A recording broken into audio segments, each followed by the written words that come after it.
Mocked. He loves her, not you. Let him go with the house and money. I signed the divorce papers. He can take her, but the house and cash are mine. You know, some moments are so utterly devastating, so completely out of left field, they split your life into a before and an after. For me, that moment came when my own mother, Joyce, looked me dead in the eye and, without a single flicker of emotion, told me to hand over my husband. Can you believe the audacity? The cold, calculated cruelty of it? And the worst part, my entire family was in on it, watching it all unfold right in front of me at the dinner table. What the hell happened next? Well, let me tell you. That night, my world shattered. My mother didn't even blink, just sliced her steak like it was an ordinary Tuesday. My father, Harold, stared down at his wine glass, refusing to meet my gaze. And my sister, Brenda? She was glowing, a sickeningly smug smile on her face, her hand resting possessively over a subtle bump on her belly, a bump I hadn't even noticed until that precise, earth-shattering second. Then I saw it. Greg, my husband of 10 years, the man who had kissed me goodbye that very morning and whispered, "I love you," was holding Brenda's other hand. "Excuse me," I whispered. My voice was tiny, pathetic, like the little girl I used to be in that house, always apologizing for existing. Greg finally looked at me, but his eyes weren't filled with guilt. They were hard, defiant. "Valerie, please don't make a scene," he said, his tone dripping with condescension, like he'd speak to a hysterical child. "We didn't want to tell you like this, but we couldn't hide it anymore. Brenda is 4 months along. We're in love." The blood drained from my face. "For months. You've been sleeping with my sister for 4 months?" Brenda chimed in, a tiny, cruel curl of her lips that I knew so well. "Whatever, Val. The timeline doesn't matter. What matters is that we are a family now. A real family. Something you obviously couldn't give him." It was a direct hit. A brutal, calculated shot at our fertility struggles, the years of negative tests, the nights I'd cried in Greg's arms while he swore it didn't matter, that we were enough. It was all a lie. I looked at my mother, Joyce. Surely she would be outraged. Surely she would slap Greg and throw him out. But she just took a slow sip of her wine. "Valerie," she sighed, "look at the facts. You're a career woman, always traveling, obsessed with your company. You are strong. You can survive on your own. But Brenda, she's delicate. She needs a provider. And this baby, this is my grandchild, my flesh and blood. I am your flesh and blood, too." I snapped, my voice rising, raw with disbelief. "He is my husband. Technically," my father grunted, finally looking up. "But the marriage is effectively over, isn't it? You two have been drifting apart. We all see it. Greg is happy with Brenda. Look at them." I looked. They sat there, a grotesque parody of a happy couple. My husband and my baby sister. The nausea hit me in a violent wave. I stood up, my chair scraping loudly against the hardwood floor. "Sit down, Valerie," my mother commanded, her voice like steel. "We need to discuss the logistics. Greg can't just move into a rental. He needs stability for the baby. We think it's best if you move into the condo downtown. Leave the house to Greg and Brenda.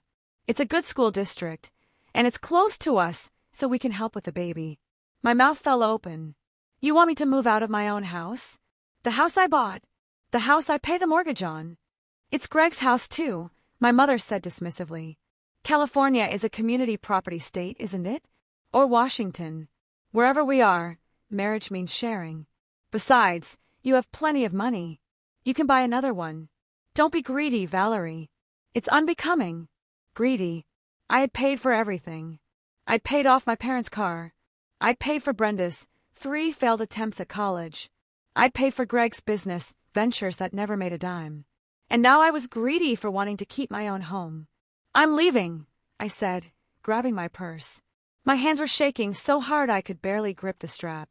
"If you walk out that door," Greg said, his voice dropping an octave, trying to sound authoritative, "you are proving exactly why I left you. You are cold. You care more about your assets than human life." "I care about loyalty," I screamed. The sound echoed off the walls. "I care that my husband is sleeping with my sister." "Lower your voice," my mother hissed. "What will the neighbors think?" I looked at them one last time. The tableau of monsters. My parents enabling the betrayal. My sister stealing my life. My husband, the traitor. "I'm not giving you the house," I said, my voice trembling but clear.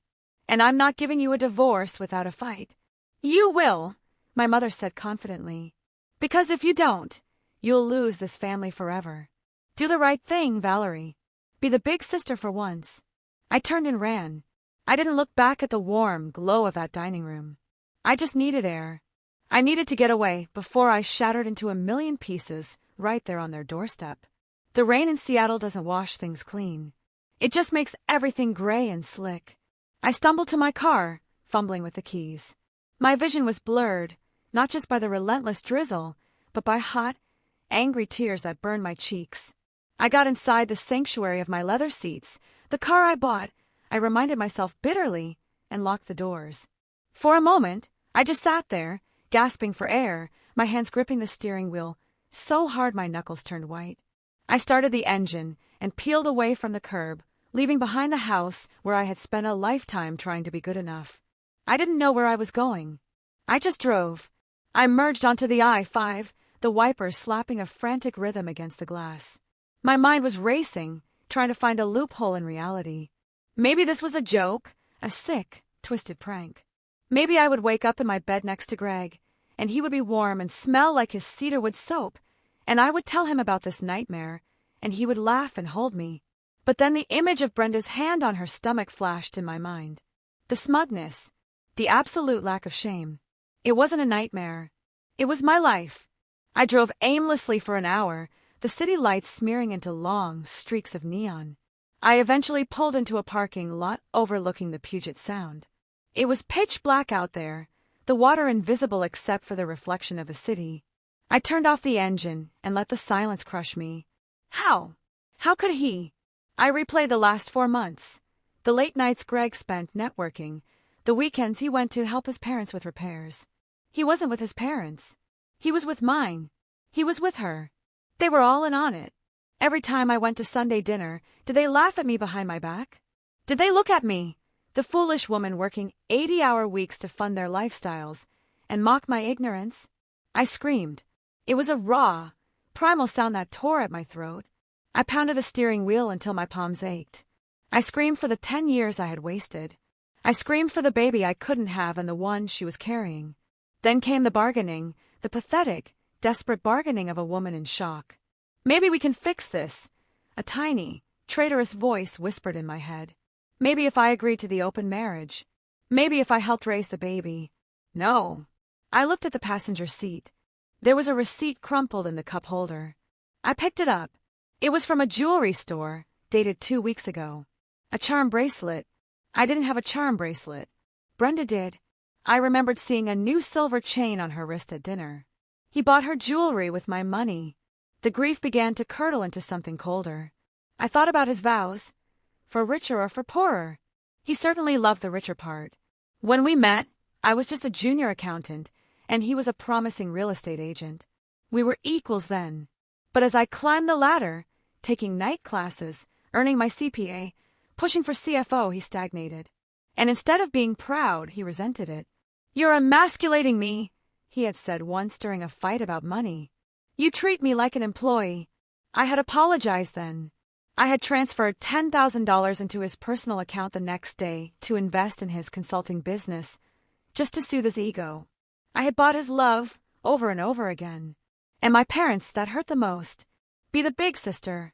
That was the mantra of my existence. Brenda is sensitive, Valerie. Brenda needs help, Valerie. You're the strong one, Valerie. Being strong was just a euphemism for being used. They didn't love me for who I was. They loved me for what I provided.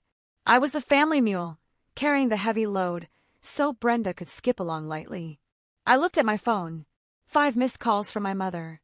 A text from Greg. "Stop being dramatic. Come back, and we can talk about the move-out schedule." Move-out schedule. He was already planning how to arrange my furniture in his new life. I didn't reply. I started the car again. The tears had stopped. My eyes felt dry and gritty, and there was a hollow ache in my chest that I knew would stay there for a long, long time. But as I backed out of the parking space, the denial was gone. The reality was a cold, hard stone in my gut. They wanted a war. They wanted my house. They wanted my money. They thought I would roll over because I had always rolled over. They thought I was weak because I was kind. I drove home, to my house, not to pack, but to secure the perimeter. I wasn't going to the downtown condo. I was going to sleep in my own bed, even if it smelled like him. Tomorrow, I wouldn't be the daughter or the wife. Tomorrow, I would be the CFO. And I was about to audit their entire lives. To understand why I didn't just flip the table and burn the house down right then and there, you have to understand the hierarchy of the Anderson family. I was the firstborn, healthy and robust. Brenda came 8 years later, premature and sickly. From the moment she arrived in an incubator, sucking in shallow breaths, she became the sun, and I became the shadow. It started with small things. Hush, Valerie, the baby is sleeping. Give that toy to Brenda, she's crying.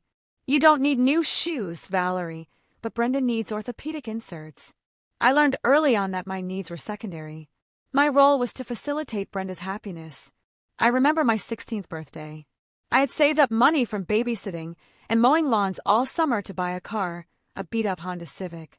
My dad had promised to match my savings if I got straight A's. I did. I presented my report card and my jar of cash with pride. My father looked at the jar, then at my mother. Valerie, honey, my mom started, using that soft, pitying voice. We have a situation. Brenda needs braces, the expensive kind, and dance camp is coming up. We really can't spare the matching funds right now. But you promised, I said, my voice trembling. Don't be selfish, my dad snapped. Your sister has self-esteem issues. The braces are a medical necessity. You can take the bus. It builds character. So I took the bus. Brenda got her braces and her dance camp. She quit dance camp after 2 days because it was too hard, and the money was gone. I never got the car match. I bought the Honda entirely on my own 2 years later. That was the pattern I worked. Brenda received. The worst incident, the one that should have warned me about what she was capable of, happened during my senior prom. I had bought a beautiful emerald green dress. I worked double shifts at the diner to afford it. It hung in my closet, wrapped in plastic, a symbol of the one night I would be beautiful and special. 2 days before prom, I came home to find Brenda, then 10 years old, in my room. She was wearing the dress. It was dragging on the floor, and she had taken scissors to the hem because it was too long for her. She was spinning around, playing princess. What are you doing? I shrieked. She tripped. The scissors gouged a long tear right through the bodice. I cried. I actually fell to the floor and sobbed. My mother rushed in. When she saw the ruined dress and Brenda's guilty face, she didn't scold Brenda. She turned to me. Valerie, you shouldn't have left it where she could reach it. She's just a child. She wanted to be like her big sister. She ruined it. I yelled. I can't wear this. We can pin it, Mom said dismissively. Stop overreacting. You're making Brenda cry. And there it was. Brenda was crying fake crocodile tears. And suddenly I was the villain. I wore a borrowed dress to prom that didn't fit. Brenda got ice cream to soothe her trauma from my yelling. This dynamic followed us into adulthood. I went to college on scholarships and loans. Brenda went on my parents' dime, dropped out, went to beauty school, dropped out, and then found herself in Europe for a year, funded by a credit card that my dad eventually asked me to help pay off because the interest is killing us, Val. And you have that fancy job now. I paid it. That's the sickness of being the shadow child. You think that if you just pay enough, if you just fix enough problems, maybe they will finally look at you with the same adoration they give the golden child. I thought I could buy their love. When I introduced Greg to the family, I thought I finally had someone on my team. He saw how they treated me. Your parents are crazy, he told me after our first Christmas, watching Brenda open a pile of gifts while I got a calendar and a pair of socks. I'm going to take care of you, Val. You won't ever be second best with me. I clung to those words. I married him believing them. I didn't realize that Greg was essentially a male version of Brenda, insecure, entitled, and looking for a host. He didn't want to save me from my dynamic with my family. He wanted to slot himself into it. He saw how giving I was, how I threw money at problems to make them go away, and he realized he had hit the jackpot. The next morning, I woke up in a cold, empty bed. For a split second, I reached out for Greg, my muscle memory expecting his warmth. Then the reality crashed down on me like a physical blow. He wasn't here. He was likely with her. I dragged myself out of bed and walked into his home office, or rather, his gaming room that we called an office to preserve his dignity. When I met Greg, he was a real estate agent. He wasn't the top producer, but he had charm. He had potential. I was attracted to his easygoing nature, which balanced my high-strung, Type A personality. I was the planner. He was the dreamer. It seemed like a good match. But as my career skyrocketed, his stalled. I made partner at my firm. The market crashed, and he sold 0 houses in a year. That's fine, I told him. I make enough for both of us. Take some time. Figure out what you want to do. That was my mistake. I gave him a cushion, and he decided to take a nap on it for 5 years. He rebranded himself as a business consultant. It was a vague title that meant he spent all day on LinkedIn and Reddit, occasionally meeting a buddy for lunch to brainstorm ideas that never materialized. He stopped contributing to the mortgage. Then he stopped paying the utility bills. Then he stopped buying groceries. Slowly, insidiously, I became the sole provider. I didn't mind the money at first. I loved him, but I minded the attitude. The less he earned, the more arrogant he became. It was a defense mechanism, I knew that. He felt small, so he had to act big. He started critiquing my spending. "Do you really need another designer suit, Val?" he would ask, while wearing a $500 watch I bought him. "You're so materialistic. You work too much. You're losing touch with what matters." What mattered, apparently, was him. I walked over to his desk. It was a mess of papers and unopened mail. I started sifting through it. A notice for a past due payment on a credit card I didn't know existed, a speeding ticket, and then a brochure for a luxury resort in Cabo. I froze. I recognized that resort. I had gone there for a corporate retreat 6 months ago. Greg had stayed home because he had a big meeting. I logged into my laptop and pulled up the credit card statement for the joint account, the one I filled every month for household expenses. There it was. A charge for 2 plane tickets to Cabo, dates overlapping with my business trip, and a charge for a double room. He had taken her there, while I was sitting in meetings, closing deals to pay for our life. He was drinking margaritas on the beach with my sister, using my money. I felt sick. It wasn't just the sex. It was the financing of the betrayal. He had made me pay for my own humiliation. I kept digging. I looked at the cash withdrawals. $500 here, $300 there. Consulting expenses, he had noted in our budget app. But looking at the dates, August 12th, Brenda's birthday. September 5th, the day Brenda's car broke down. October 31st, Halloween. He had been subsidizing her life for years, not just months. Years. "You made me feel small," he had told me during our last anniversary dinner. "The real one, not the disaster from yesterday. You walk around like you own the place just because you sign the checks." "I don't try to," I had replied, feeling guilty.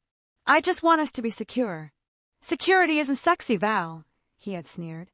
"Need is sexy. You don't need me." He was right. I didn't need him. But Brenda did. Brenda was a bottomless pit of need. She needed money. She needed validation. She needed someone to save her. Greg couldn't save himself, but he could pretend to save Brenda, using my resources. It was a parasitic symbiosis. He got to feel like a big man, and she got a free ride. I slammed the laptop shut. My sadness was evaporating, replaced by a cold, sharp clarity. This wasn't a tragedy. This was a robbery. I looked around the room at the things I had bought him. The top-of-the-line gaming PC, the ergonomic chair, the signed basketball jersey on the wall. He was a leech. A handsome, charming, gaslighting leech. And he had made a fatal error. He thought that because I was generous, I was stupid. He thought that because I loved him, I wouldn't check the books. But I am a CFO. I check everything. I heard the front door open downstairs. Heavy footsteps. He was here. I took a deep breath, smoothed my hair, and stood up. The weeping wife was gone. The auditor was in. Greg walked into the house like he owned it. He didn't look remorseful. He looked annoyed, like a man inconvenienced by a tedious errand. He was carrying a stack of flattened cardboard boxes under his arm. "Valerie," he said when he saw me standing at the top of the stairs. "I'm glad you're here. We need to expedite this. I walked down the stairs slowly, my hand gliding over the banister I had sanded and stained myself 3 years ago. Expedite what, exactly? The transition, he said, dropping the boxes in the foyer. Brenda's hormonal. She's stressed. The baby can feel stress, you know. We need to get settled in here by the weekend, so I can set up the nursery. I stopped on the last step, looking him in the eye. You are not setting up a nursery in my house, Greg. He rolled his eyes. Here we go. I told your mom you'd be difficult. Look, Val, let's be adults. This house is 4 bedrooms. It's too big for one person. You're never here anyway. You live at the office. Brenda and I are starting a family. We need the space. It's just logical. Logical. I let out a dry, incredulous laugh. Logical is you moving into an apartment you can afford, which by my calculations is a cardboard box under the freeway. His face darkened. The charm evaporated, revealing the nastiness underneath. Don't start with the money, Trip. That's all you have, isn't it? Money. You think it makes you better than everyone else. It pays the mortgage, I said calmly. Something you haven't done in 5 years. I contributed in other ways, he shouted, his face flushing red. I managed the household. I took care of things. I gave you emotional support. You slept with my sister, I countered. Is that emotional support? I slept with her because she appreciates me. He stepped closer, trying to use his height to intimidate me. It used to work. It didn't work today. She looks at me like I'm a man, not a bank account. You pushed me away, Valerie. You were cold. You were distant. You were essentially sterile. The word hung in the air, sterile. He knew how much that hurt. He knew about the IVF injections, the hormones, the devastation of every negative result. He was weaponizing my pain to justify his adultery. I tried to give you a child, I whispered, my voice trembling slightly despite my best efforts. I put my body through hell. Yeah, well, it didn't work, he said cruelly. Brenda, it just happened. Natural. Easy. Maybe it's a sign, Val. Maybe we weren't meant to reproduce. Maybe nature knew you weren't mother material. I felt a slap would have hurt less. But I didn't strike him. I just stared at him, memorizing this moment. This was the closure I needed. There was no love left here, just a rot that needed to be excised. Get your things, I said, my voice turning to ice. Get your personal effects. Clothes, toiletries. You are not taking the electronics. You are not taking the furniture. And you are definitely not taking the car. The hell I'm not, he scoffed. That's community property. I talked to a lawyer friend. Half of everything is mine, including this house, my 401k. Well, your 401k since we're married. He smirked. So, you can make this easy. Sign the house over to me as part of a settlement, and I won't go after your retirement fund, or we can fight, and I'll take half of your precious company stock, too. Your choice. He thought he had me checkmated. He thought he knew the law. Pack your clothes, Greg, I repeated. You have 1 hour before I change the locks. You can't change the locks. It's marital residence. Actually, I said, checking my watch. I can. But go ahead, call the police. I'd love to explain to them why my husband is trying to move his pregnant mistress, my sister, into my home. He glared at me, realizing I wasn't backing down. He grabbed the boxes and stormed upstairs. I heard him slamming drawers, throwing things around. I went to the kitchen and poured myself a glass of water. My hands were steady now. He had just admitted his strategy, blackmail. He wanted to trade my retirement for the house. He wanted to strip me bare to build a nest for Brenda. He didn't know about the LLC. He didn't know that the house wasn't technically in my name or his. He didn't know that the car was a company lease. He was playing checkers. I was playing 4D chess. I watched him haul 3 suitcases down the stairs 20 minutes later. He had also grabbed the PlayStation. I let him take it. It was a small price to pay to get him out the door. You'll hear from my lawyer, he spat as he walked out. Don't think you won this. Mom and Dad are on my side. Everyone is on my side. You're going to end up a lonely, bitter old woman with nothing but your cats and your spreadsheets. Goodbye, Greg, I said. He slammed the door, so hard the windows rattled. I walked over and threw the deadbolt. Then I slid the chain across. I was alone in the big, silent house, but for the first time in years, it didn't feel empty. It felt clean. Peace, however, was short-lived. Greg hadn't just left. He had gone straight to Command Central, my parents' house, and activated the network. In psychology, they call them flying monkeys, the people an abuser manipulates to torment their victim. My family was a veritable air force of them. It started with a ping on my phone about 10 minutes after Greg left. Then another. Then a deluge. Aunt Linda, Valerie, I heard what happened. I'm so disappointed in you. Kicking a pregnant woman's father out on the street? How Christian is that? Cousin Mike, dude, let Greg have the house. You're rich. Don't be a jerk. Even my grandmother, who barely knew how to text. Family helps family. Shame on you. They had spun the narrative perfectly. In their version, I was the vindictive, barren shrew punishing the star-crossed lovers. Nobody mentioned the adultery. Nobody mentioned the sister betrayal. It was all focused on the innocent baby and my selfishness. Then came the email. The subject line was simply resolution. It was from my father, CCing my mother, Greg, and Brenda. I sat down at my kitchen island and opened it. Valerie, we are appalled by your behavior today. Sending Greg away when he was trying to be civil was unnecessary. We need to settle this matter privately, without expensive lawyers who will only drain the family resources. Here is the proposal we have agreed upon as a family. You will transfer the deed of the Maple Street house to Greg and Brenda immediately. This will provide stability for your nephew/niece. You will provide spousal support to Greg for a period of 5 years, considering you sacrificed his career to support yours. I laughed out loud at that one. Sacrificed what? His high score in Call of Duty. You will pay a lump sum of $50,000 for pain and suffering caused to Brenda during this transition. You will agree to a quick, uncontested divorce. In exchange, Greg will agree not to seek 50% of your current company shares. This is a generous offer, Valerie. If you refuse, we will support Greg in a full legal battle. We will testify that you are emotionally abusive and neglectful. Also remember that you are the godmother of this child. Do not punish an innocent baby because of your jealousy. Love, Dad. I stared at the screen, my vision blurring with rage. They wanted me to pay Brenda for pain and suffering. They wanted me to pay alimony to a man who had been stealing from me.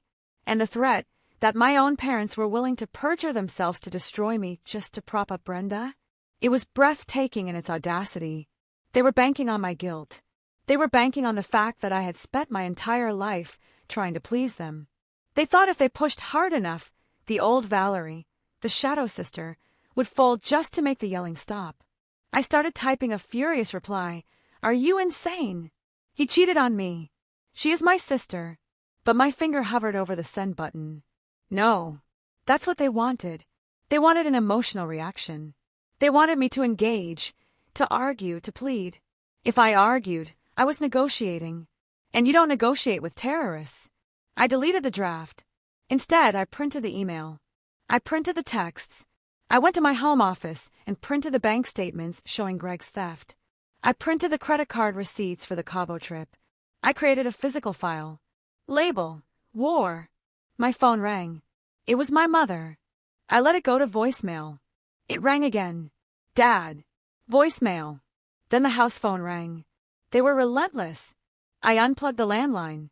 I put my cell phone on Do Not Disturb, allowing calls only for my inner circle, which, sadly, was a very short list.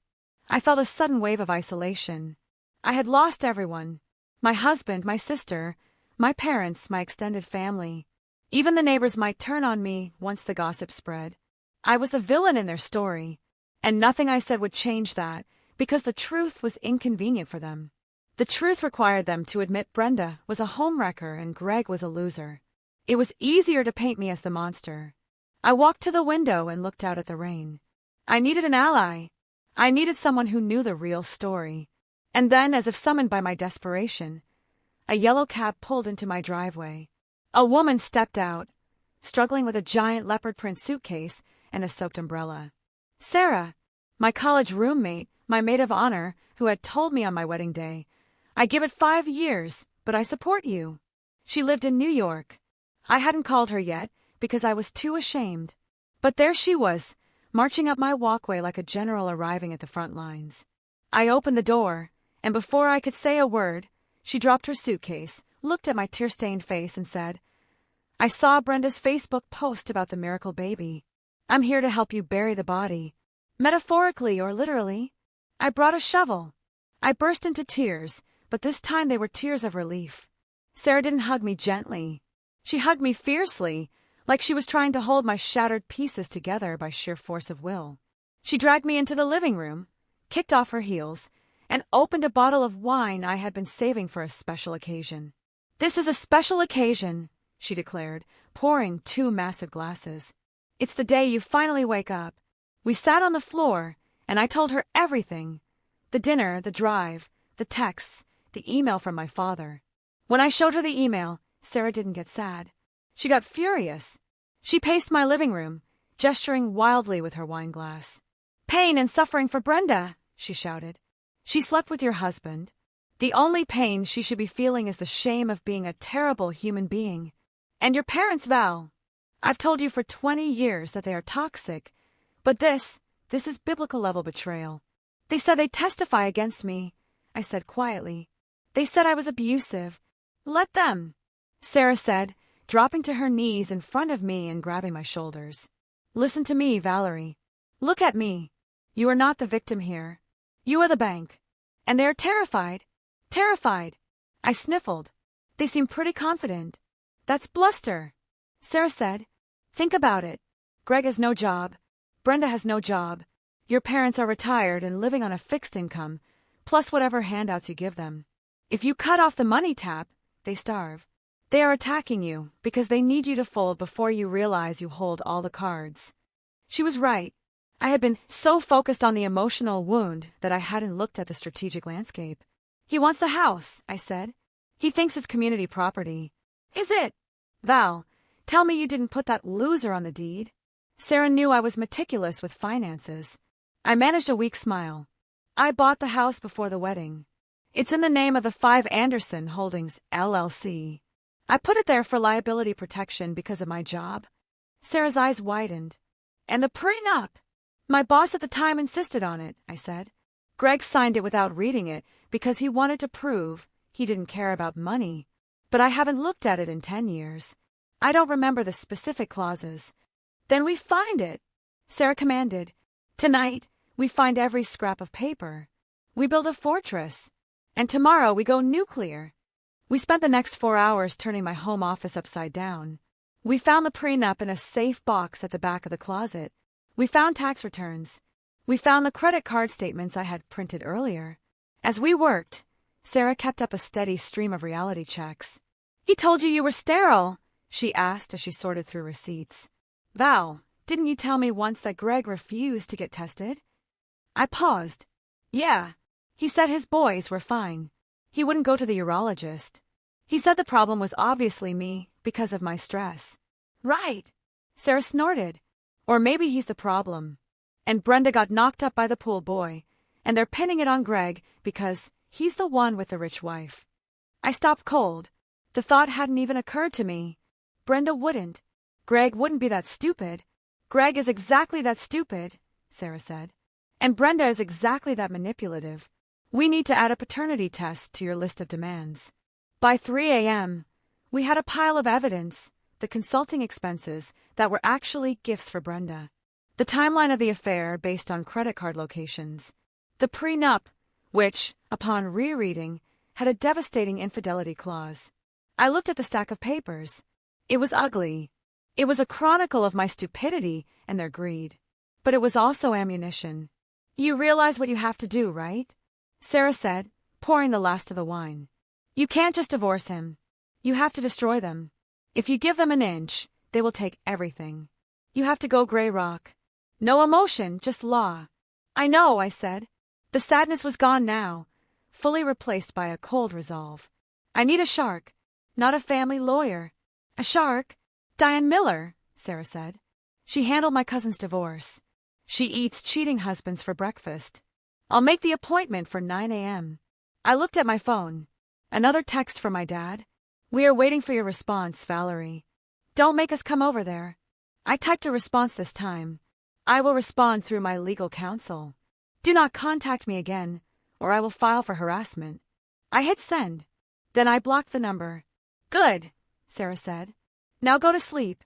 Tomorrow we go to war. I lay down on the couch, unable to go back to the bed Greg had defiled. I closed my eyes, but I didn't sleep. I visualized the plan. They wanted a villain. Fine. I would be the villain. I would be the worst nightmare they could imagine. A woman who knows her worth and has the receipts to prove it. Diane Miller's office was all glass and steel, located on the 40th floor of a downtown skyscraper. It screamed expensive, which was exactly what I wanted. Diane herself was a woman in her 50s with a razor-sharp bob and eyes that looked like they could laser through a bank vault. She listened to my story without interrupting, taking notes on a yellow legal pad. Sarah sat next to me, nodding in validation. When I finished, Diane took a sip of her water and looked at the stack of documents I had brought.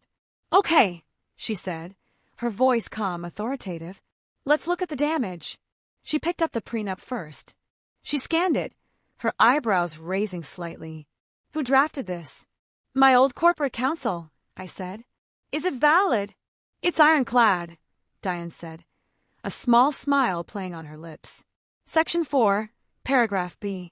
In the event of proven infidelity, the offending party forfeits all claims to any appreciation of marital assets and waives all rights to spousal support. And look at this definition of infidelity. It includes emotional affairs and financial misappropriation. She looked up at me. Greg didn't read this, did he? He said legal essay gave him a headache, I admitted. Good for us, Diane said. Now let's talk about the house. You said it's in an LLC. 5 Anderson Holdings LLC, I confirmed. I bought it 6 months before the wedding. And did you ever add his name to the LLC membership? No. Did you use joint funds to pay the mortgage? Sometimes. I hesitated. From the joint account.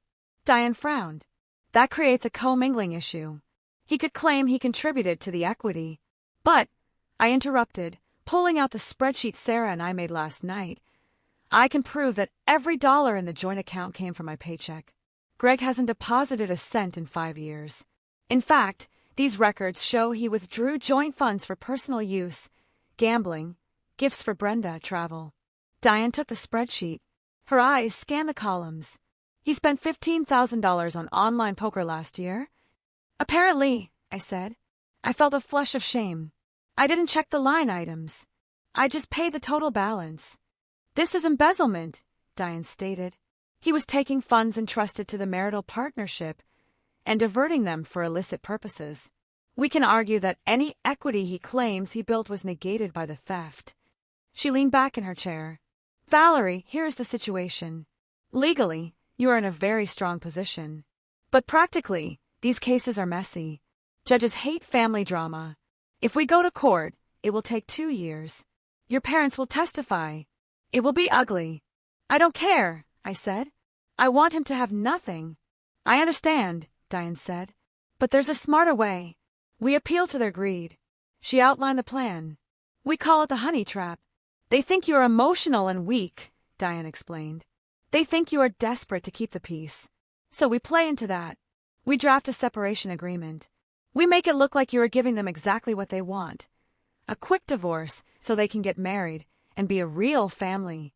But in the fine print, we clarify the asset division based on the strict terms of the prenup and the LLC ownership. They won't sign that, Sarah said. They will if they don't read it, Diane countered.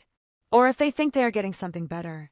We structure it so that Greg waives his rights to the potential value of your company's shares, which he thinks are huge, in exchange for you not suing him for the gambling debt and the fraud. But I'm keeping the house. I asked. Absolutely, Diane said. The house remains with the LLC.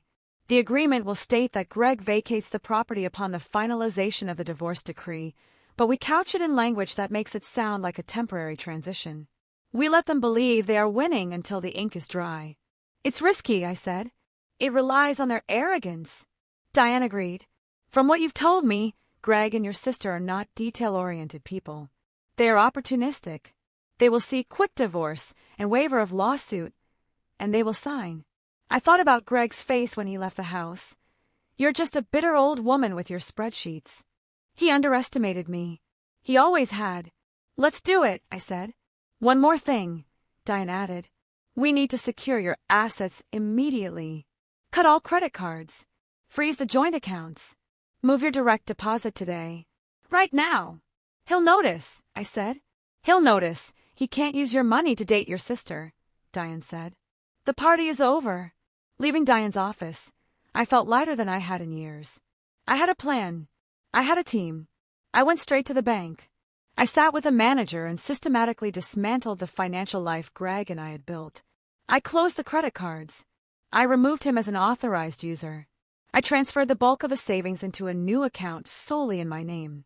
When I walked out of the bank, my phone buzzed. A notification from the credit card app. Transaction declined. Starbucks $14.50.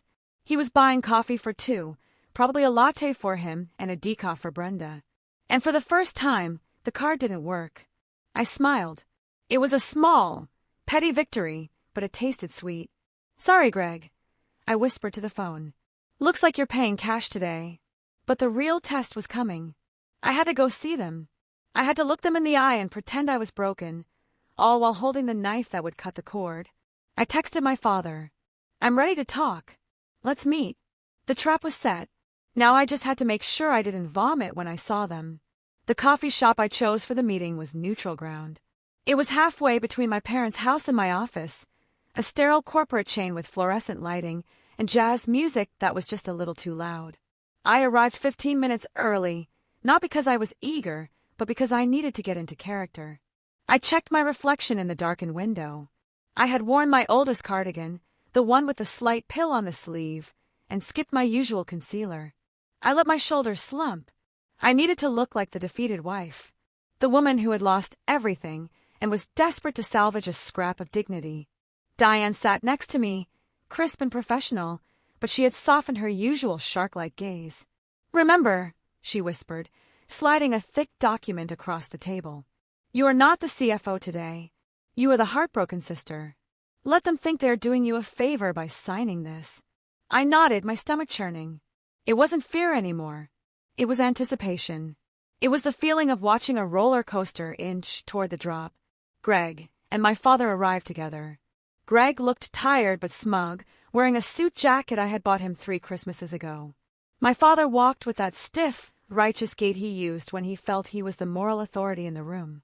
They sat down without shaking hands. Greg wouldn't meet my eyes. Valerie, my father started, his voice booming slightly. I'm glad you came to your senses. We don't want a war. We just want what's best for the baby. I know, Dad, I said, letting my voice crack just enough. I stared at my hands, twisting my wedding ring, which I was still wearing for effect. I've been doing a lot of thinking about what Mom said about being the big sister. Greg looked up, interest piqued. So you agree to the terms? Diane interjected smoothly. Valerie agrees that a protracted legal battle would be detrimental to everyone's health. She is willing to grant the divorce immediately. She is also willing to waive her right to sue you, Greg, for the accounting irregularities we found. Greg flinched. Irregularities? I told you those were consulting expenses. Regardless, Diane continued, waving a dismissive hand, Valerie is willing to let it go. In the spirit of moving on, I looked up at Greg, summoning every ounce of sadness I could muster. I don't want to fight you, Greg. I loved you. If Brenda is who you want, if she can give you the family I couldn't. I paused, wiping a fake tear. Then I won't stand in your way. My father let out a long breath, shoulders relaxing. Good girl, Valerie. I knew you had a heart. However, Diane said, sliding the document toward them, to make this legally binding and fast, so you can marry Brenda before the baby arrives, we need to sign the settlement agreement today. It grants the divorce on the grounds of irreconcilable differences. It states that each party keeps the assets currently in their sole possession and waives claims to the other's future earnings. Greg frowned, looking at the thick stack of papers. What about the house? The email said I get the house. The agreement states that you will maintain residence at the Maple Street address, Diane said carefully, using very specific phrasing, and Valerie will vacate. It also includes a clause where Valerie agrees not to seek repayment for the $45,000 in marital funds you spent on external relationships. Greg's eyes widened at the number. He looked at my father. He knew if that number came out in court, he looked like a thief. And the alimony? Greg asked, greedy to the end. I can't do alimony, Greg, I whispered. But I'm walking away from the house. I'm giving you a home for your child. Isn't that enough? My father nudged Greg. Take the deal, son. A house in Seattle is worth a fortune. She's giving you the equity. Don't push her. Greg looked at the document. He flipped through the pages rapidly. I held my breath. If he read Section 12 regarding third-party entities or LLC ownership rights, the game was up. But he was skimming. He was looking for dollar signs and the word house. He stopped at the signature page. He picked up the pen. This means it's over, he asked, looking at me. No takebacks. You're not going to come after my business ideas. I won't touch your business ideas, Greg, I said. That was easy to promise since he didn't have any. And you'll leave us alone. I just want to disappear, I said softly. He smirked. The victory was in his eyes. He thought he had broken me. He thought he had won the house, the girl, and the freedom, all while sticking me with the bill. Right now, as I watched his hand hover over the paper, I knew there was no turning back. I was about to nuke my entire life to build a new one. My heart was pounding against my ribs, not from sorrow, but from the adrenaline of the kill. Greg signed. The sound of the pen scratching against the paper was loud in the quiet coffee shop. Scratch, scratch. The sound of a man signing his own death warrant. My father signed as a witness, beaming like he was signing a peace treaty that ended a war he had started. There, Dad said, capping the pen and pushing the documents back to Diane. That wasn't so hard, was it? Now we can all move forward. Yes, I said, standing up. My legs felt shaky, but I forced them to hold. I'll go pack the rest of my things this weekend. You can have the keys on Monday. Monday is good, Greg said, already pulling out his phone, probably to text Brenda the good news. Make sure you leave the washer and dryer. Brenda has a lot of baby clothes to wash. I nodded, biting the inside of my cheek, so hard I tasted metallic blood. Of course. The washer and dryer stay. I walked out of the coffee shop with Diane, maintaining my slumped posture until we turned the corner and were safely out of sight. The moment we were clear, I straightened my spine and inhaled a lungful of wet Seattle air. Did we get it? I asked Diane, my voice steady. Diane held up the folder, a wicked smile spreading across her face. We got it. He waved discovery. He waved spousal support. And most importantly, he signed the acknowledgement that all assets held by third-party corporate entities are excluded from the marital estate. He thinks the house is a marital asset, I said, a bubble of hysterical laughter rising in my throat. He thought, Diane corrected. Legally, he just agreed that 5 Anderson Holdings LLC is a third-party entity and he has no claim to it. He just evicted himself. The weekend was a blur of surreal acting. I went back to my house, and packed. But I didn't pack everything. I packed my clothes, my jewelry, my personal documents, and the things that had sentimental value only to me. My parents came over on Sunday to supervise, ensuring I didn't steal anything that belonged to the baby.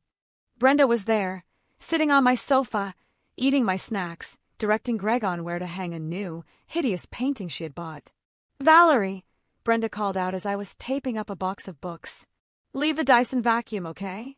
My back hurts. I can't be pushing a heavy one around. I looked at her.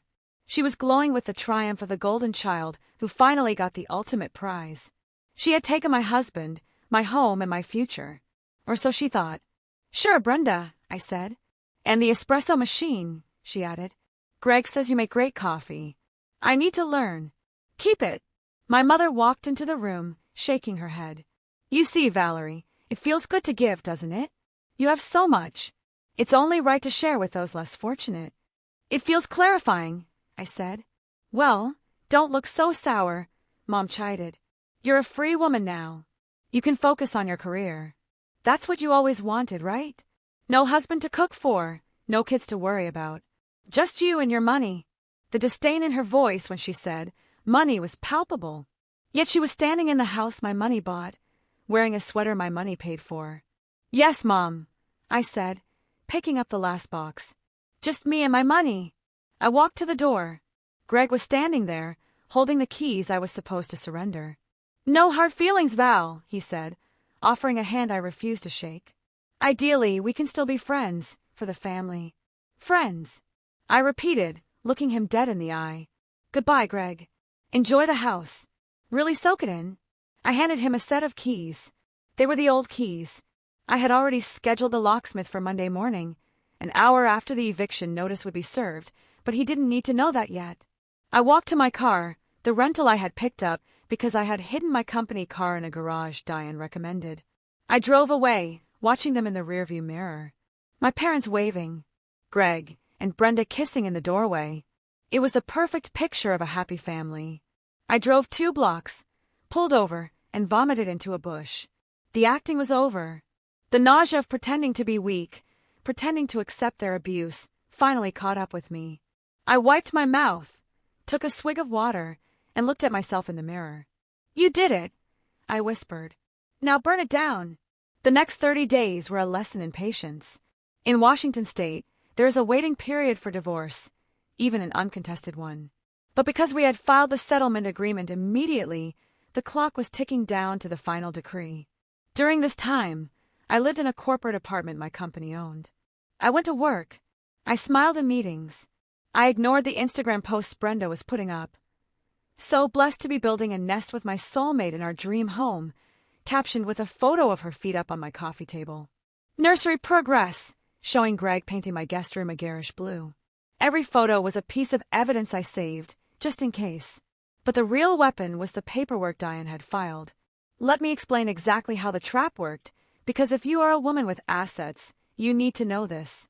10 years ago, my mentor told me, Valerie, never own anything in your own name if you can help it. Put it in an LLC. It protects you from lawsuits, and it protects you from life. So 5 Anderson Holdings LLC owned the house on Maple Street. It owned the car. It owned my investment accounts. When I married Greg, he signed a prenup. He was lazy, so he didn't read it. The prenup stated that any asset owned by a separate entity prior to marriage remained separate property, regardless of who lived in it. But the kicker, the absolute beauty of Diane's legal maneuvering, was the infidelity forfeiture clause combined with the settlement agreement Greg just signed. The settlement said, Gregory agrees to vacate the marital residence upon entry of the final divorce decree unless a separate lease agreement is signed with the property owner. Greg thought he was the new owner because of the verbal agreement and my gift of the house. He thought the property owner was us or him. He didn't realize the property owner was a corporation. And corporations don't have feelings. Corporations don't have sisters. Corporations only have contracts. And since Greg had no lease with 5 Anderson Holdings LLC, the moment the judge stamped final on our divorce, Greg became a squatter. It's brutal, Sarah said one night as we drank wine in my temporary apartment. It's the most beautiful, brutal thing I've ever seen. It had to be, I said, staring at the city lights. If I had just fought them in court, the judge might have given him the house just to keep the baby housed. Judges are sympathetic to children. But this way, he signed it away. He agreed to leave. He just didn't know when. And the money? Sarah asked. The joint accounts are closed, I said. The credit cards are canceled. But I left one account open. The one linked to the automatic bill pay for the house utilities. Why? Because I want the lights to stay on until the wedding, I smiled. I want them to feel comfortable. I want them to feel safe. You're scary, Sarah laughed. I'm just a CFO. I shrugged. I'm managing risk. On the 29th day, the judge signed the decree. I was officially divorced. I was officially single. And legally, Greg was officially trespassing. Diane called me. The papers are signed. The eviction notice is prepared. The locksmith is on standby. The movers are booked to take your furniture to storage. Wait, I said. Don't send the movers yet. Let them have their wedding first. You want them to have the reception in your house? Diane asked, confused. No, I said. They're having the reception at the community center because they're cheap. But they are coming back to the house for their wedding night. That's when we strike. That's cold, Valerie. They stole my husband and tried to steal my future, I said. Cold is the only temperature I have left. I hung up. I looked at the calendar. Saturday. The wedding was Saturday. I had sent a gift. It wasn't a toaster. It was a process server. I didn't attend the wedding, obviously. But in the age of social media, you don't need to be present to witness a train wreck. You just need a burner account. Greg and Brenda's wedding was a testament to their delusion. My cousin Mike, who was secretly on my side but feared my mother's wrath, texted me play-by-play updates. Brenda is wearing white, a lot of white, and a tiara. She looks like a cake topper that melted. Greg is drunk. He's telling everyone about his investments expanding. Your mom is crying during the toast about how true love always finds a way. I think I'm going to hurl. I sat in my apartment, scrolling through the photos. There they were, my ex-husband and my sister, cutting a cake that I knew my dad paid for. They looked triumphant. They looked like they had gotten away with murder. Brenda's caption on her post: "Finally, Mrs. Anderson. So happy to start our life in our forever home. Hashtag blessed, hashtag soulmate, hashtag sorry not sorry." That hashtag sorry not sorry. That was the final straw. She wasn't just happy. She was gloating. She wanted me to see this. She wanted me to know she had won. I looked at the clock. It was 9 p.m. The reception was winding down. They would be heading back to Maple Street soon. I called the private security firm Diane had hired. "Initiate phase 2, I said. "Copy that, Miss Anderson. We are on site. The locksmith has finished. The notices are posted." I felt a surge of adrenaline, so strong my hands shook. This was it. While they were dancing to Unchained Melody, a team was changing every lock on my house. While they were throwing the bouquet, a process server was taping a bright orange notice to vacate on the front door, the back door, and the garage. And while they were getting into their just married car, my dad's sedan, since I took the company car, my security team was parking across the street, ready to enforce the law. I imagined the drive they were taking. They were probably laughing. Greg was probably loosening his tie, thinking about carrying his pregnant bride over the threshold of the house he bullied me out of. He was probably thinking about how smart he was, how he had played the system. He didn't know the system was rigged against him from the start. I poured myself a glass of sparkling water. I didn't need alcohol to numb this. I wanted to feel every second of it. "Happy wedding day, Brenda." I toasted the empty room. "Welcome to reality." My phone buzzed. It was Mike again. "They just left. Heading your way. Good luck, thou. Give him hell." I grabbed my coat. I wasn't going to stay in the apartment. I needed to see this. I drove to my old neighborhood and parked 3 houses down, hidden in the shadows of a large oak tree. I watched the street. It was quiet. The rain had stopped, leaving the pavement slick and black. My house was dark. I had remotely cut the power via the smart home app 5 minutes ago. Headlights swept across the street. A car pulled into the driveway. It was them. The show was about to begin. The scene unfolded with cinematic perfection. Greg's car door opened, and he stumbled out, still in his tuxedo, looking a little unsteady. He went around to open the door for Brenda. She emerged, her white dress trailing on the wet driveway, holding her stomach theatrically. They walked up the path to the front porch. I rolled down my window, just an inch to hear. "Why are the lights off?" Brenda complained, her voice shrill in the night air. "I told you to leave the porch light on." "I did." Greg slurred slightly. "Bulb probably burned out." "Relax, babe. We're home." He fumbled in his pocket for the keys. The keys I had given him. The old keys. He slid the key into the lock. He turned it. Nothing happened. He jiggled it. He pulled it out, wiped it on his pants, and tried again. He shoved his shoulder against the door. It didn't budge. "What is wrong with you?" Brenda snapped. "Open the door." "I have to pee." "It's stuck." Greg grunted. "Must be the humidity." "Hang on." He tried again, twisting harder. Snap! The key broke off in the lock. "Damn it!" Greg yelled, kicking the door. That's when the motion sensor floodlights I had reactivated remotely suddenly blazed to life, bathing them in blinding white light. And that's when they saw it. The bright orange piece of paper taped right at eye level. Notice of eviction and criminal trespass warning. Greg ripped it off the door, squinting to read it. "What is this?" Brenda asked, leaning over his shoulder. It says we are trespassing," Greg stammered. "Fifth Anderson Holdings, LLC. Valerie." He roared my name. "Valerie." He turned around, scanning the darkness, looking for a fight. "I know you're doing this. This is my house. You can't lock me out. He picked up a decorative rock from the garden and marched toward the living room window. Don't do it, Greg, I whispered to myself. Before he could throw it, the unmarked sedan across the street flashed red and blue lights. 2 uniformed off-duty officers, hired security with arrest powers, stepped out. Drop the rock, sir, one of them commanded, hand on his holster. Greg froze. Officers, thank God. My ex-wife. She locked us out. This is my house. I have my pregnant wife here. You have to let us in. The officer walked up the driveway, calm and imposing. Sir, step away from the door. Can I see some ID? Greg fumbled for his wallet. I live here, 42 Maple Street. Check your records. The officer looked at the ID, then at the clipboard he was holding.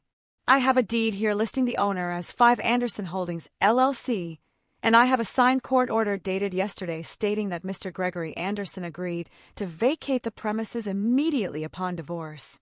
That was a formality, Greg shouted, spit flying. We had a verbal agreement. She gave it to me. Verbal doesn't trump a court order, sir, the officer said. And since you are no longer a resident, and you just attempted to break a window, you are currently trespassing. You need to leave. Leave! Brenda shrieked. Leave where? We live here. All our stuff is inside. My baby's crib is inside. Your personal property has been packed and moved to a storage facility, the officer recited. Here is the address and the key to the unit. He handed Greg a small brass key. You packed my stuff. Brenda looked horrified. You touched my underwear. This is illegal. I'm calling my dad. You can call whoever you want, the officer said. But you cannot stay here. If you don't get in your car and leave in the next 3 minutes, I will arrest you for trespassing and attempted vandalism. Greg looked at the house. He looked at the orange sticker. He looked at the broken key in his hand. The reality was finally piercing through the alcohol and the arrogance. He didn't own anything. He was a guest who had overstayed his welcome. Valerie! He screamed into the night again, looking right at the oak tree where I was hiding, though he couldn't see me. You bitch! You planned this. You let us plan the wedding knowing you were going to do this. I smiled. Yes, I did. Sir, last warning, the officer said, stepping closer. In the car now. Brenda started sobbing. It was a loud, ugly wail. My wedding night. You ruined my wedding night. Greg shoved her toward the car. Shut up, Brenda. Just get in the car. Don't push me, she screamed back. This is your fault. You said you handled it. You said she was stupid. She tricked me. They were screaming at each other as they scrambled back into my dad's sedan.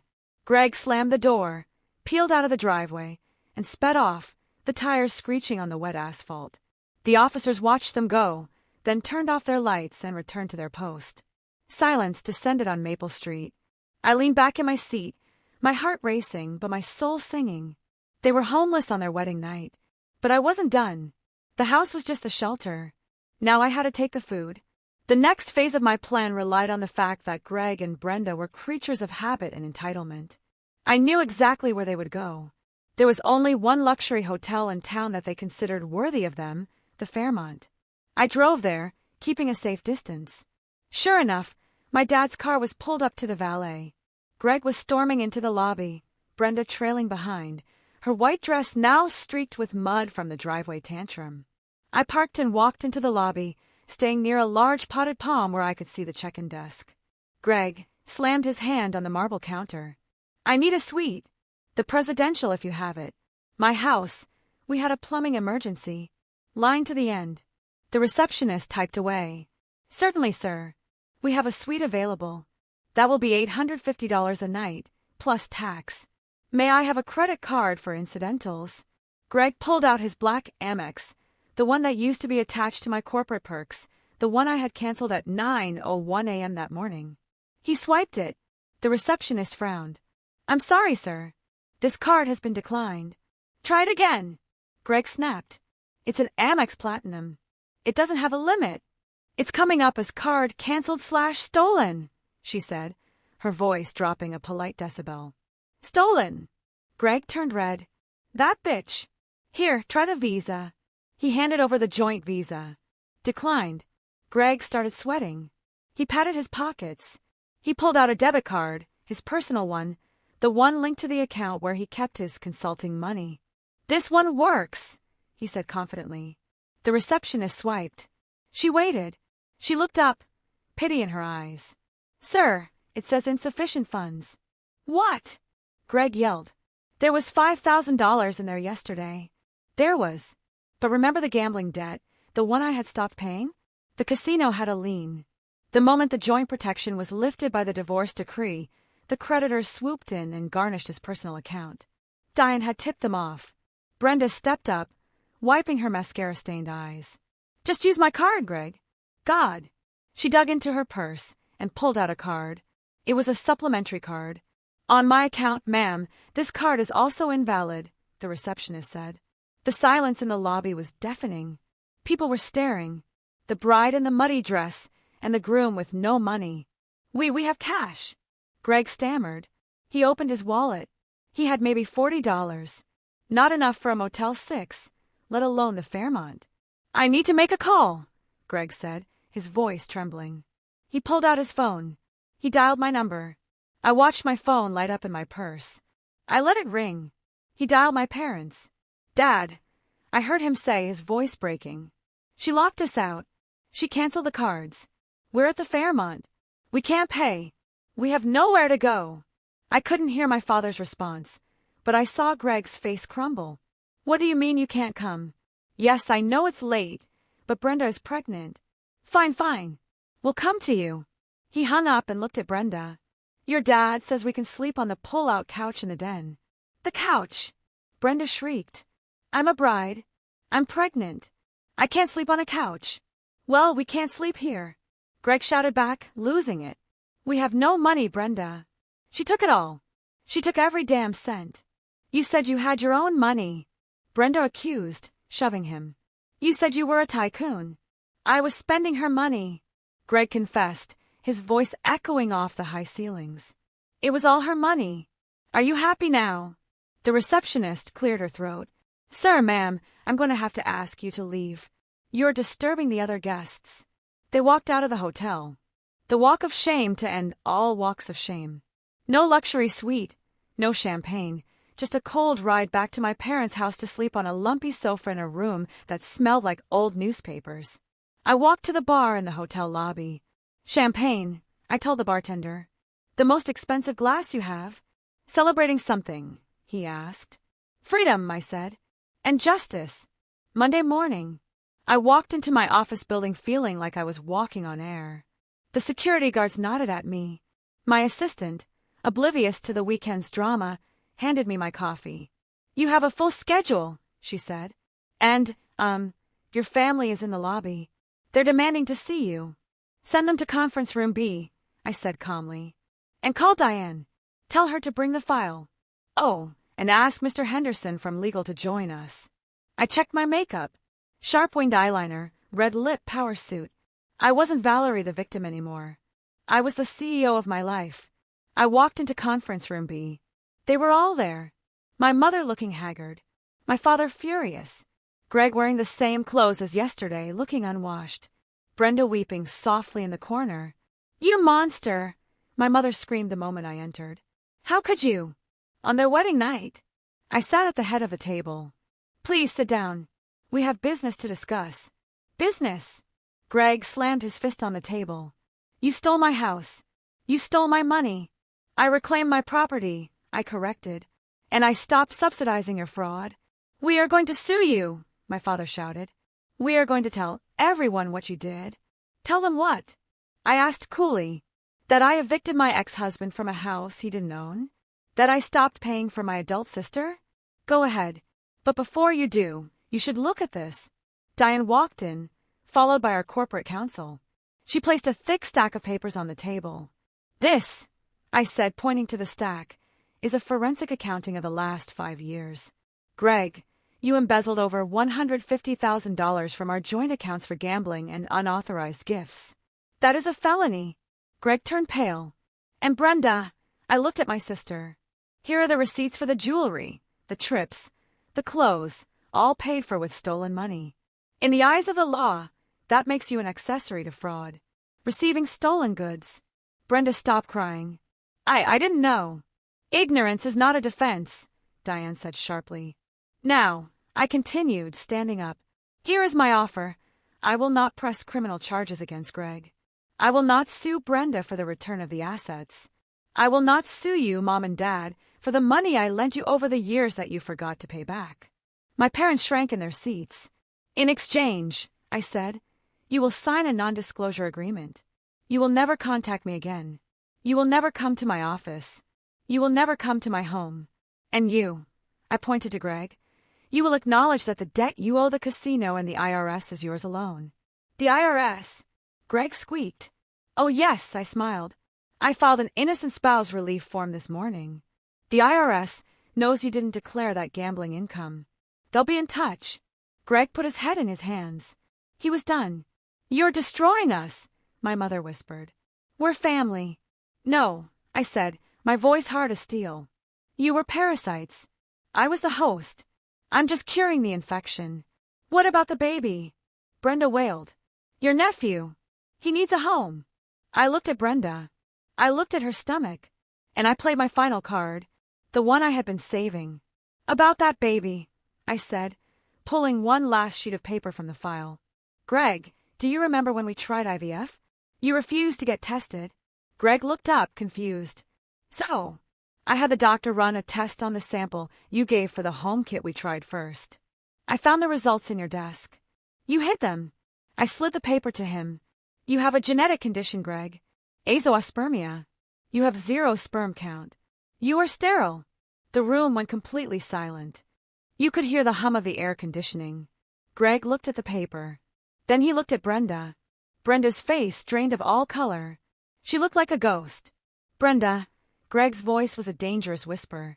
Brenda, whose baby is that? It was just one time. Brenda stammered. With the trainer. It didn't mean anything. I needed you to marry me. I needed the security. You trapped me. Greg shouted. You ruined my life for a bastard child. He lunged at her. Security guards stepped in immediately, restraining him. Get them out, I said to the guards. All of them. As they were dragged out, Greg screaming obscenities, Brenda wailing, my parents looking old and defeated. I felt nothing. No joy, no sadness, just silence. The silence of a clean slate. The revelation about the baby was the nuclear bomb that vaporized whatever was left of their alliance. I didn't need to do anything else. I just watched the fallout from a safe distance. Greg was arrested for assault that day in my office.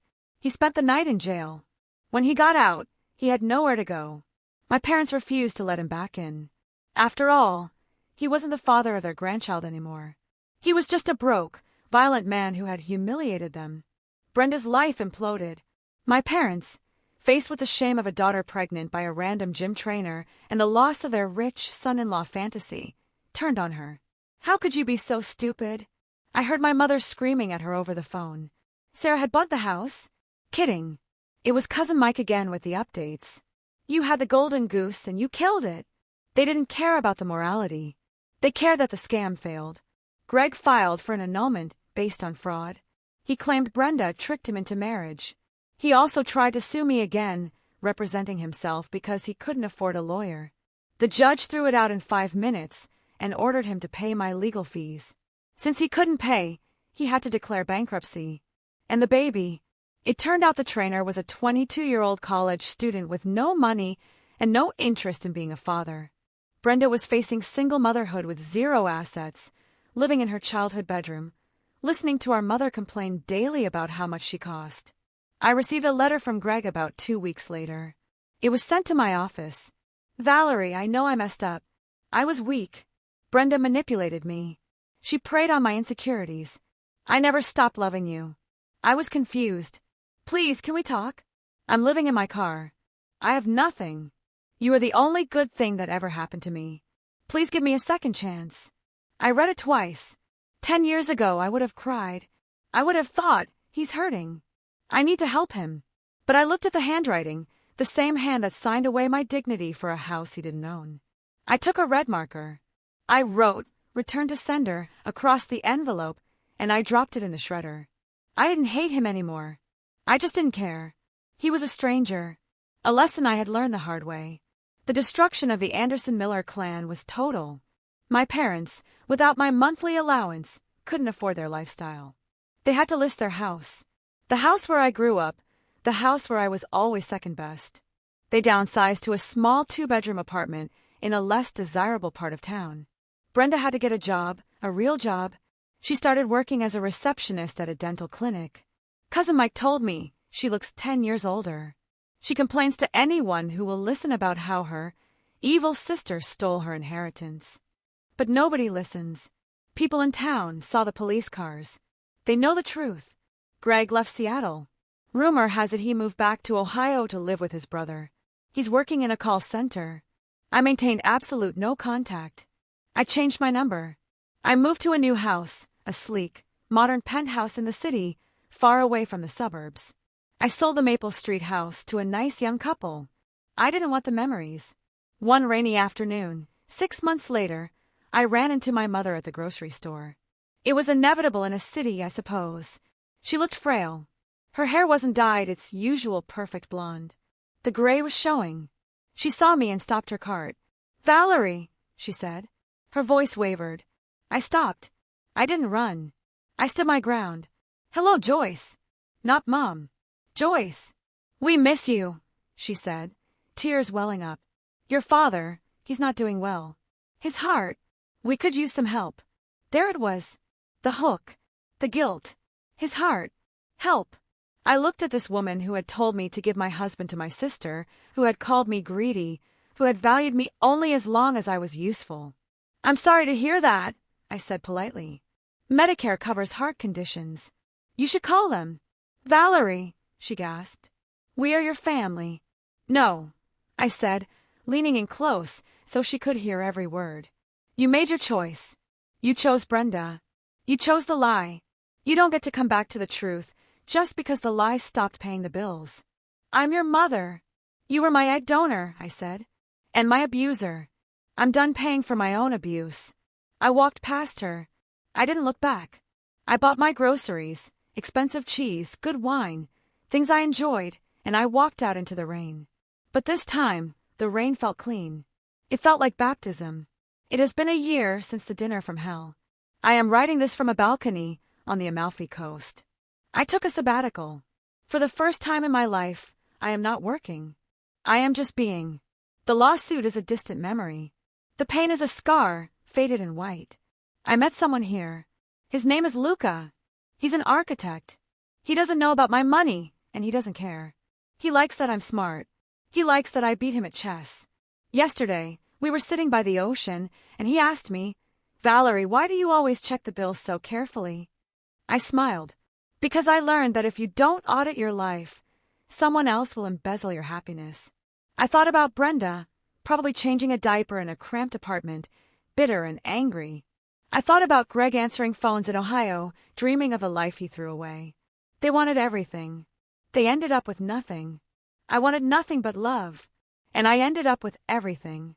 My freedom, my fortune, and finally myself. I realized that the shadow sister didn't exist anymore.